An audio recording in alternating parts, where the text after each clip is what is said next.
So hello everyone, कैसे हो आप सभी। उम्मीद करता हूं कि आप सभी अच्छे होंगे, मस्त होंगे।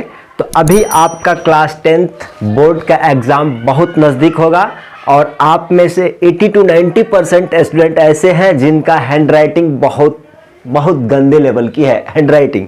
तो उस सेशन पे आज चर्चा करने वाले हैं, बात करने वाले हैं कि आपका हैंड राइटिंग कितना भी खराब हो, कितना भी खराब लेवल का हो, इस तरीका को यूज़ करके 2 से 4 दिन नहीं 5 से 10 दिन का अंदर आपका हैंड राइटिंग बहुत बेहतर प्रो लेवल का हो जाएगा।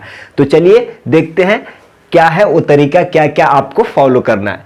सबसे पहला पॉइंट कि आप देखो, कोई भी चीज़, कोई भी हैबिट को आप चेंज करना चाहते हो तो आपको टाइम लगता है, वक्त लगता है। तो ऐसा नहीं है कि आप सुबह में वीडियो देखें, शाम में आपका हैंड राइटिंग अच्छा हो गया विदाउट कुछ प्रैक्टिस किए, कुछ लिखे पढ़े, राइट। ऐसा कुछ भी नहीं है।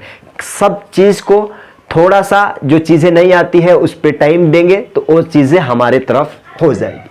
सबसे पहला हैंड राइटिंग का सबसे गलत तरीका है कि गैप्स बिटवीन द वर्ड्स, जो भी वर्ड्स रहते हैं ना उनके बीच में गैप आप कितना देते हो।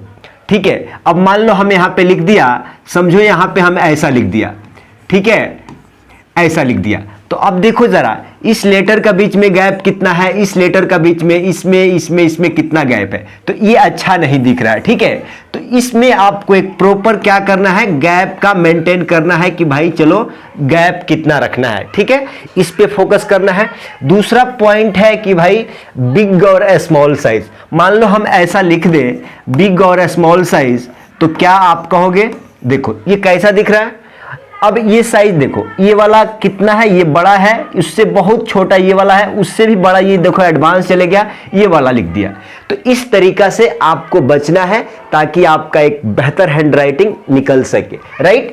अब यहाँ पे देखो जरा, यहाँ पे जब वर्ड्स बताए थे ना तो ऐसा नहीं है कि वर्ड्स, अब लाइन में भी मान लो ये लाइन वाला है, अगर मान लो आप लाइनर वाला बुक में चाहे नोटबुक में लिख रहे हैं तो कभी भी देखो आप ऊपर में लिख देते हो, इसका लाइन में नीचे लिख देते हो, फिर भी अच्छा नहीं दिखेगा। हमको प्रेजेंट भी तो करना है ना। जब बोर्ड का एग्जाम दे रहे हो तो उसमें प्रेजेंटेशन आपको 10 से 5 नंबर फ्री का नंबर होता है, ये सब पे अगर आपको कमांड हो गया लिखने का। तो तीसरा पॉइंट है avoid doctor writing.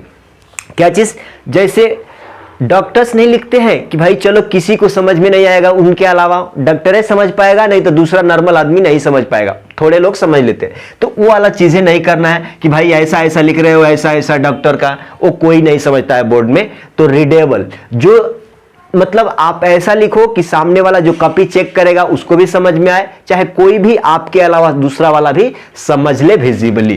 Tilted letters, अब टिल्टेड लेटर्स का मतलब देखो जरा, अगर ऐसा कर दो, अब मान लो अब ये नामे लिखना है तो कितने लोग को देखते हो कि वो कहां से उठाते हैं, यहां से उठाते हैं, ऐसा ऐसा टिल्टेड लेटर मतलब टेढ़ा मेढ़ा लिखते हैं। अब ये कितना, इसका एंगल देखो कहां इस पे जा रहा है, इसका देखो इस पे जा रहा है, कितना टिल्टेड लेटर है। तो वो चीजें आपको रिपीट नहीं करना है। दूसरा, right full letters. Full letters बोले तो अब मान लो कोई ऐसा, हम रनिंग लिख रहे हैं तो रनिंग में ऐसा ऐसा कर दिए ना, मतलब इसमें कुछ छोटा लिख दिया, कुछ आधा लिख दिया, कुछ लिखा नहीं लिखा, तो ऐसा नहीं लिखा। आपको कंप्लीट पूरा लिखना है। क्या करना है, कंप्लीट पूरा लिखना है, राइट। ये चीजें आपको ध्यान रखना है। अब ये चारों 1 2 3 4 5 पॉइंट, ये 5 पॉइंट के बाद एक लास्ट वाला पॉइंट है कि इस चीजों को सुधारने के लिए, इस चीजों को अच्छा करने के लिए आपको ज्यादा से ज्यादा इस चीजों को ध्यान में, जब भी लिखते हो, मान लो 10 पेज लिखा तो 10 पेज में देखना है कि कहीं वर्ड्स के बीच में गैप ज्यादा है, कम है, लेटर्स छोटा है, बड़ा है, हैंड राइटिंग डॉक्टर्स वाला ना आ जाए, ज्यादा टिल्टेड टेढ़ा मेढ़ा लाइंस ना, टेढ़ा मेढ़ा लेटर्स ना हो। तो ये सारे चीजों को ध्यान करना है और उस चीजों को क्या करना है, प्रैक्टिस में लाना है ताकि बोर्ड के एग्जाम में एक बेहतर स्कोर हो सके। और कॉपी भी, जो एग्जामिनर कॉपी चेक करता है, आपको इवैल्यूएट करता है नंबर, वही देखता है कि आपका टोटल ओवरऑल प्रेजेंटेशन कैसा है, किसी चीज को आप कितना बेहतर तरीका से प्रेजेंट किए हो, वही वहां पे नंबर कटने से बच जाता है, ठीक है।